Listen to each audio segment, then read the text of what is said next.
subscribe to my YouTube channel.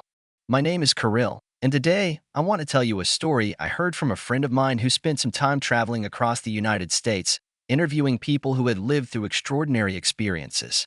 This is the story of John and Sarah, two people who once shared a life and love but drifted apart under painful circumstances.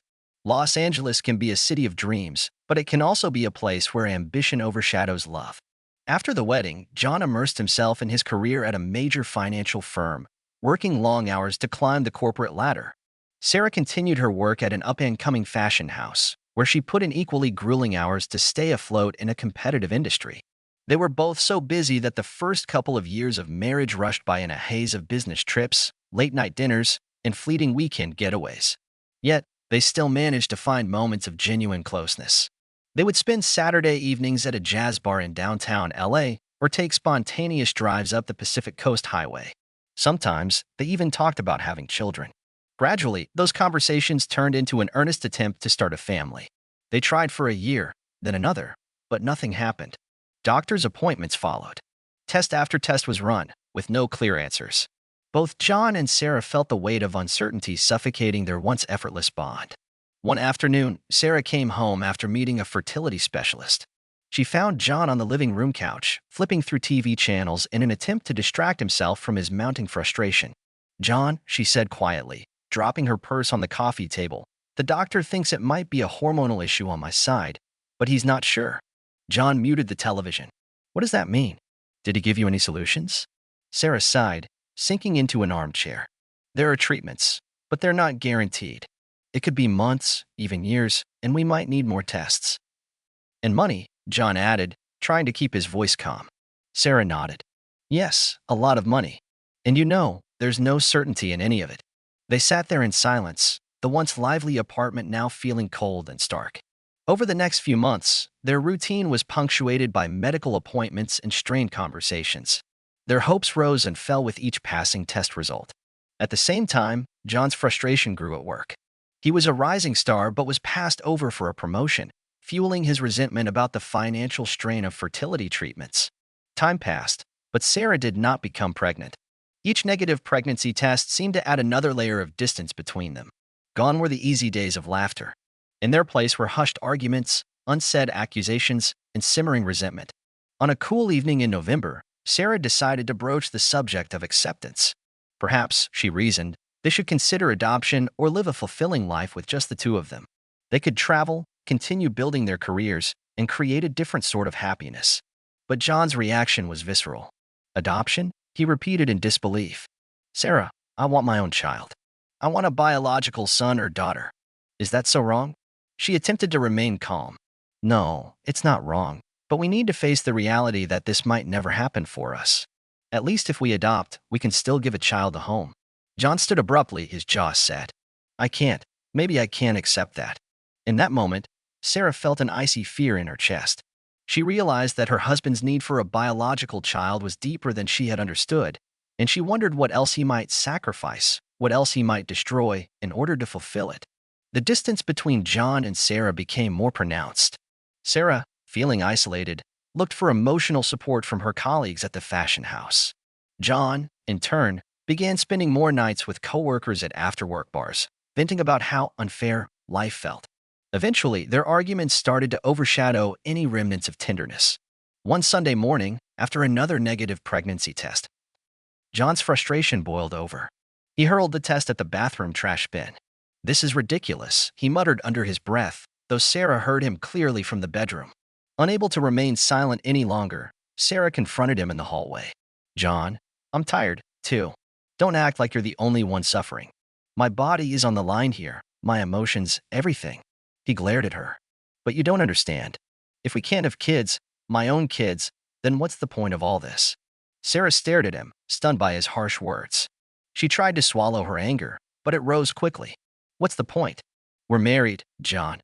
We took vows to stick together for better or worse." He grabbed his jacket and headed for the door. "I just need space," he growled, then slammed the door behind him. Sarah stood there, heart pounding. She sensed that those words were the beginning of the end. Over the next few days, John stayed at a hotel near his office. He ignored Sarah's calls, occasionally texting that he needed time alone.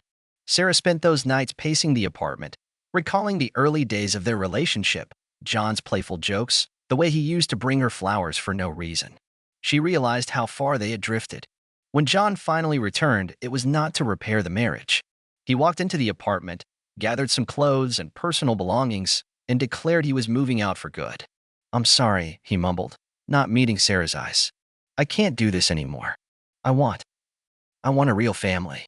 And I'm not getting any younger." Sarah fought back tears. "You act like I'm doing this on purpose. You think I don't want kids? You think I never dreamed of being a mother?" He paused, looking around at the once cozy living room that now felt like a foreign place. "It's not about blame, Sarah. It's just the reality. We've tried everything. It's time to face the truth." Devastated and exhausted, Sarah nodded, letting out a shaky breath. "Fine, if that's what you want." The divorce process was swift and painful.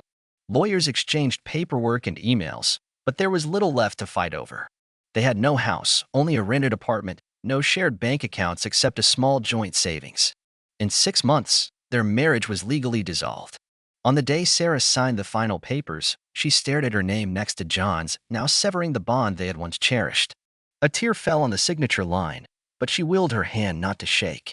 John, meanwhile, felt an odd mix of relief and emptiness. He told himself he would find someone else, someone who could give him children. He immersed himself in his work, took an internal job transfer that eventually led him to Chicago, and tried hard not to look back. 15 years is a long time, and people often move on with their lives in unexpected ways. John grew wealthier, bought an upscale condo overlooking Lake Michigan, and climbed to an executive position at his firm. He dated sporadically, but none of his relationships lasted more than a year. He never had children, either. Some potential partners were open to it, but by then, John had lost the initial fire he once had for becoming a father. Life had settled into a routine of high-level meetings, lavish business dinners, and occasional vacations to the Caribbean or Europe. Still, something gnawed at him when he was alone in his condo, looking out at the city lights. He sometimes dreamed of Sarah, though he'd never admit it to anyone. He'd see flashes of her smile or remember the scent of her hair as they embraced in the early days. He never called. Not once. Then, one winter, John traveled to New York City for a series of financial conferences. His company rented a suite for him at a luxurious Manhattan hotel. During a break between sessions, he decided to visit the Metropolitan Museum of Art, hoping to take his mind off work. He wandered through the exhibits, only half paying attention. Suddenly, in the Renaissance art section, he heard a voice that sounded vaguely familiar. He turned around, and there stood Sarah, her hair slightly shorter and streaked with a graceful hint of silver. She was talking to 3 boys who looked around their early teens.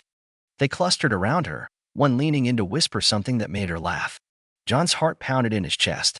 He felt rooted to the spot, uncertain whether to approach or vanish. But the decision was made for him when one of the boys, tall and lanky, accidentally bumped into him. The boy murmured an apology, and Sarah glanced over. Their eyes locked. She froze for a second, then offered a polite, guarded smile. "John," she managed, her voice echoing in the high-ceilinged gallery. He swallowed hard, trying to still the whirlwind of emotions. "Sarah. Hi. It's been a long time." She nodded, placing a reassuring hand on the shoulder of the boy closest to her. "Yes, it has." John looked at the 3 boys, each of whom stared at him with polite curiosity. They all had Sarah's warm eyes, though their features were distinct. One had curly hair, another had freckles, and the tallest wore glasses.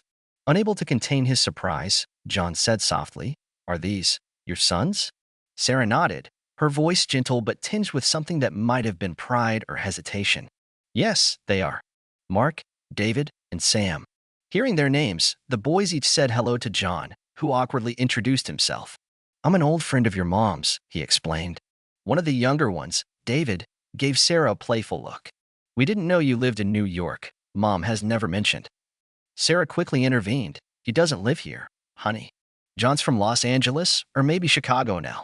She glanced at him for confirmation. He nodded, swallowing again. "Yeah, Chicago." For a few moments, an odd tension hung in the air. John wanted to say so many things, but they stuck in his throat. He realized he was standing face to face with the life he had once desperately wanted: children, or more specifically, Sarah as a mother. Yet he was an outsider now, a distant figure that no longer fit into her world. Sarah cleared her throat, offering an escape from the awkwardness. We're here for a few days, taking in the city. The boys are on winter break. John nodded. I'm here on business. Maybe, maybe we could catch up, if you have time. Sarah hesitated, then glanced at her sons. All right, we're just about done here. Maybe we can talk downstairs in the cafe. John forced a small smile. That would be great. They made their way downstairs, the three boys chatting about the paintings they liked. Sarah kept a slight distance from John, as though guarding both her sons and her own heart from the past that was unexpectedly colliding with the present. In the museum cafe, Sarah and John sat at a small table beside a tall window, through which gray clouds loomed over Central Park.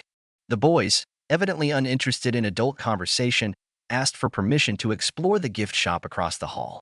Sarah agreed, reminding them to stay together and behave. When they were alone, John couldn't help blurting out, I never thought I'd see you again. And with 3 kids. Sarah tucked a strand of hair behind her ear, her expression carefully composed. I didn't plan it this way, either. But life happens. I'm surprised you recognized me. He smiled ruefully. You haven't changed that much. Still the same eyes. She glanced down at her coffee cup. Well, I've got a few more wrinkles, and my life is a lot busier. John leaned forward slightly, his voice tinged with regret. I want to say that I'm happy for you. Genuinely. You look like you have a beautiful family. Sarah offered a faint, sad smile. Thank you. Silence stretched between them, filled with unspoken memories. Finally, John cleared his throat. I never had kids, you know. I guess, after the divorce, I kept telling myself I'd find a way to make it happen. But I never did. Sarah nodded quietly. I'm sorry. He hesitated. I don't know if this is too personal, but how did you? I mean, you said the doctors. She looked him in the eye, unflinching.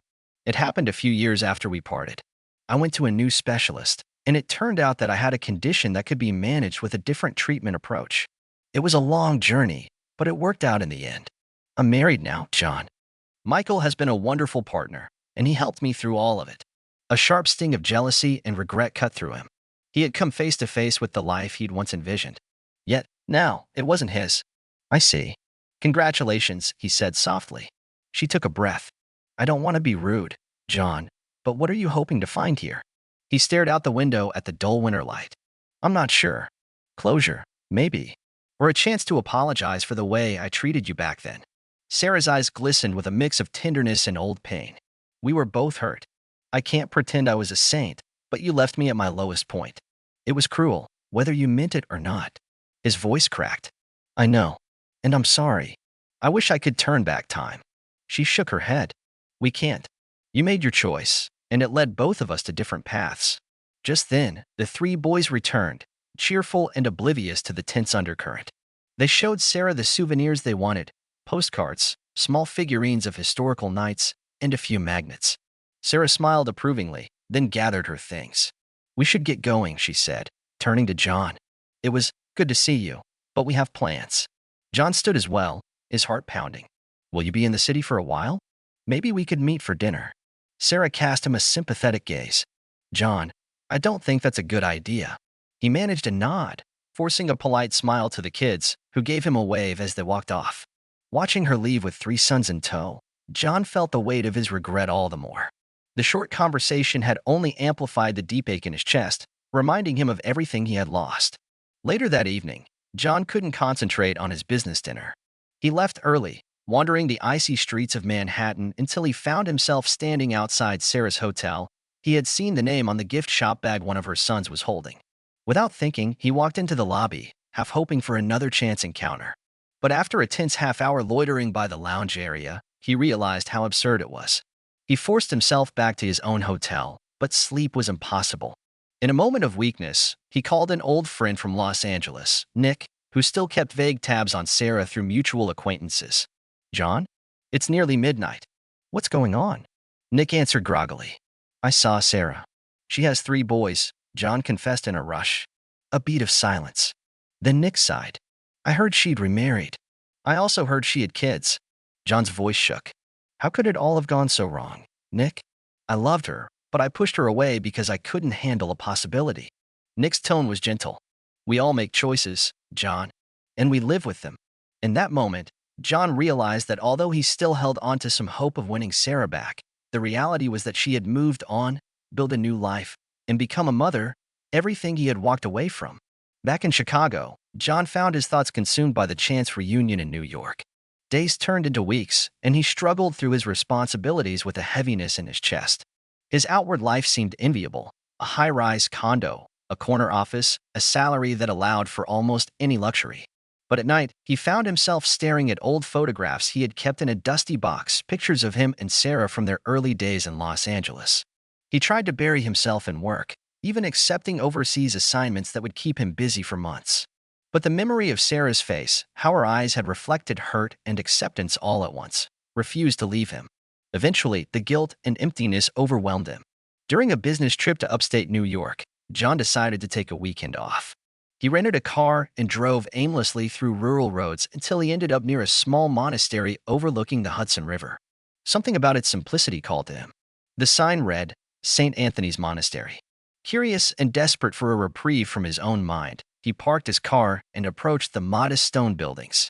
A monk in simple robes was tending to a small garden, and when he noticed John, he greeted him with a calm smile. "Welcome, stranger. Are you looking for shelter?" John hesitated, feeling a swirl of emotions. "I'm not sure. Maybe I'm looking for answers." The monk's smile broadened. "Then you're in the right place." John stayed at the monastery for a few days, initially just sleeping in one of the guest rooms and helping with chores. He washed dishes in the kitchen, listened to the quiet chanting in the chapel, and found a calmness he hadn't felt in years. The monks didn't pry. They invited him to join in their daily routines if he wished. One morning, a senior monk, Brother Thomas, approached John in the simple dining hall. "You seem troubled, my son. Do you want to talk about it?" John stared at the steaming cup of tea before him. "I made terrible mistakes in my life. I had a wife. She couldn't have children, and I left her because I wanted a family. Then, years later, I see her with 3 sons. She found happiness without me." Brother Thomas listened intently. "And you feel remorse because you lost something you valued too late?" John nodded, swallowing a lump in his throat. "Yes, more than I can explain." The monk placed a gentle hand on John's shoulder. "Remorse can be the beginning of a deeper understanding. Sometimes we must face that we cannot undo our past, only learn from it and seek forgiveness, both from others and from ourselves." In the following days, John spent hours walking the monastery grounds, reflecting on his marriage and the day he had walked out on Sarah. He thought about how blindsided she must have felt, how hopeless and abandoned.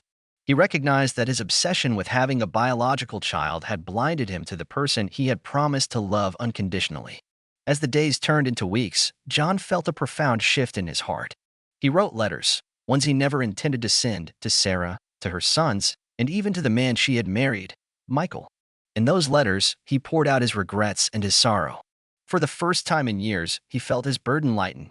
Though he still had obligations back in Chicago, John requested an extended leave from his job.